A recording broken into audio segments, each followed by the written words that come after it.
बिस्मिल्लाहिर्रहमानिर्रहीम। अस्सलाम वालेकुम दोस्तों आज की वीडियो बहुत अहम है। इसमें हम बात करेंगे डोनाल्ड ट्रंप का 4 साला दौर ख़त्म हो चुका है। डोनाल्ड ट्रंप 150 साल तारीख उसने बदल दी है।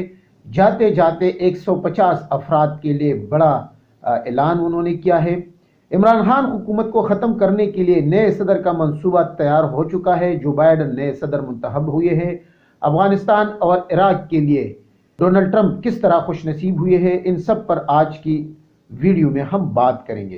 तो दोस्तों शुरू करते हैं। अमेरिकी सदर डोनाल्ड ट्रंप उन चंद सियासतदानों में शामिल है जिसने दुनिया में हुकूमत के नए तरीके और नए रिवाज कायम किए हैं। हम देखते हैं कि उन्होंने अमेरिकी हुकूमत और जो रिवायत चल रही थी उसको भी बदल डाला है। अभी हम देखते हैं कि 150 साल तारीख में पहली दफा साबिका अमेरिकी सदर डोनाल्ड ट्रंप नए अमेरिकी सदर जो बाइडन के हलफ बर्दारी में शरीक नहीं होंगे। उन्होंने जाते जाते 150 अफराद के लिए बड़ा ऐलान किया है उनके रिहाई के लिए, और कुछ अफराद के लिए उन्होंने सजा में कमी का भी ऐलान कर दिया है। आखिरी चंद मिनटों में उन्होंने ये कर दिया है।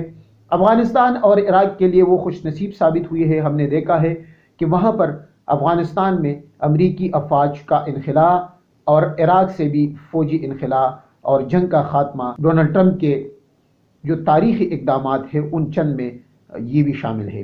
अब चंद अमरीकी अफवाज अफगानिस्तान में मौजूद है। अफगान जंग का खात्मा ट्रंप की कारनामों में सबसे बड़ा कारनामा शुमार होगा। अफगान जंग में अमेरिका को खरबों डॉलर का सालाना नुकसान हो रहा था, जिसका खात्मा तालिबान के साथ ट्रंप इंतजामिया ने मुआहदे के जरिए किया।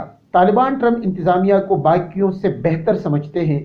वजह साफ जाहिर है कि जिन तालिबानों को अमेरिका दहशतगर्द कहता था उनके साथ तारीखी मुआहदा अमेरिकी इंतजामिया अमेरिकी हुकूमत ट्रंप की क़यादत में किया है। अब नए सदर जो बाइडन के बारे में मुख्तलिफ खदशात इस्लामी दुनिया में पाए जा रहे हैं, खासकर अफगानिस्तान के लिए उनकी क्या पॉलिसी होगी। अमरीकी अफवाज का मुकम्मल इनखला अफगानिस्तान से वो करेगा या अफगान हुकूमत के मुतालबे पर मजीद फौजी अफगानिस्तान में तायीन करेगा।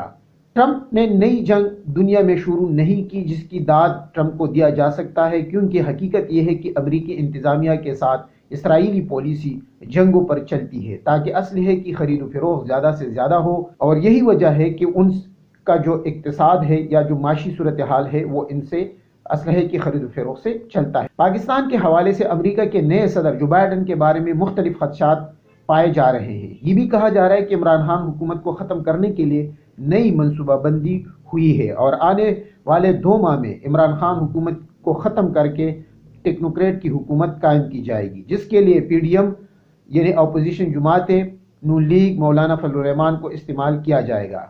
PDM रावलपिंडी की बजाय इस्लामाबाद में धरना देगी। ये भी कहा जा रहा है कि इस हवाले से आने वाले चंद दिनों में मजीद PDM जलसे करेगी, हुकूमत पर प्रेशर डालेगी, मुख्तलिफ इक़दामात करेगी और इस तरह इमरान खान हुकूमत का खात्मा हो जाएगा।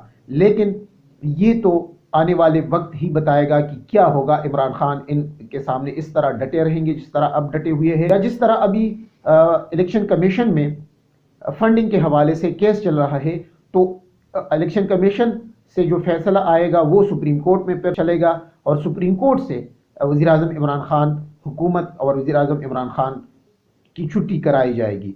तो इन सब के हवाले से एक लाहे अमल जो है वो नून लीग ने बनाया है अमरीकी इंतज़ामिया के साथ। ये मुख्तलिफ रिपोर्ट्स आ रही है, इस हवाले से मुख्तलिफ खदशात भी ज़ाहिर किए जा रहे हैं।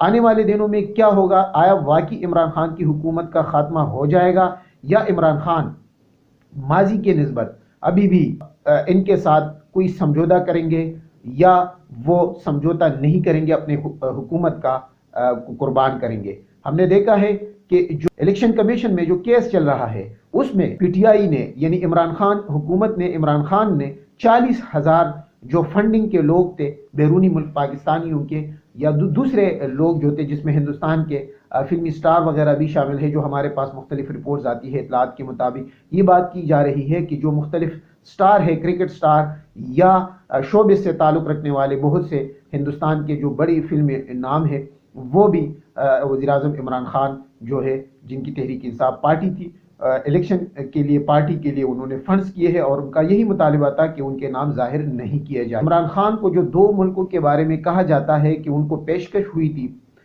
کہ فنڈنگ کے حوالے سے، وہ 2 ملک کون سے ہیں جنہوں نے ماضی میں مسلم لیگ نون کو فنڈنگ وہ کیا کرتے تھے؟ تو وہ 2 ملک ہیں، ایک سعودی عرب کے بارے میں، دوسرا UAE عرب امارات جو دبئی وغیرہ ہے، ان کے بارے میں یہ کہا جا رہا ہے کہ یہ ممالک عرب امارات جو ہے وہ نون لیگ کو فنڈنگ کرتی تھی اور عمران خان نے ان کے فنڈ سے انکار کر دیا ہے۔ اصل کیس یہ ہے کہ جو فنڈنگ ہوئی ہے تو وہ کسی حکومت نے کی ہے عمران خان کو یا انڈیویجول نے کی ہے، یعنی انفرادی طور پر لوگوں نے کی ہے۔ تو حقیقت یہ ہے کہ پی ٹی آئی کو جو الیکشن میں فنڈز ملے ہیں پاکستان میں یا باہر ملکوں میں، تو وہ انفرادی طور پر انہوں نے دیے ہیں، اور یہ ثبوت 40,000 لوگوں کا ڈیٹا جو ہے وہ پی ٹی آئی نے الیکشن کمیشن میں جمع کیا ہے۔ اور حقیقت یہ بھی ہے کہ نون لیگ یا پیپلز پارٹی نے 400 افراد کا بھی ریکارڈ جمع نہیں کیا ہے، لیکن کہا یہ جا رہا ہے کہ اس کیس کو بنیاد بنا کے عمران خان کی حکومت کا خاتمہ ہو سکتا ہے، لیکن یہ سب کچھ آنے والے دنوں میں مزید واضح ہو جائے گا کہ آیا ہماری سیاست کس طرف جائے گی۔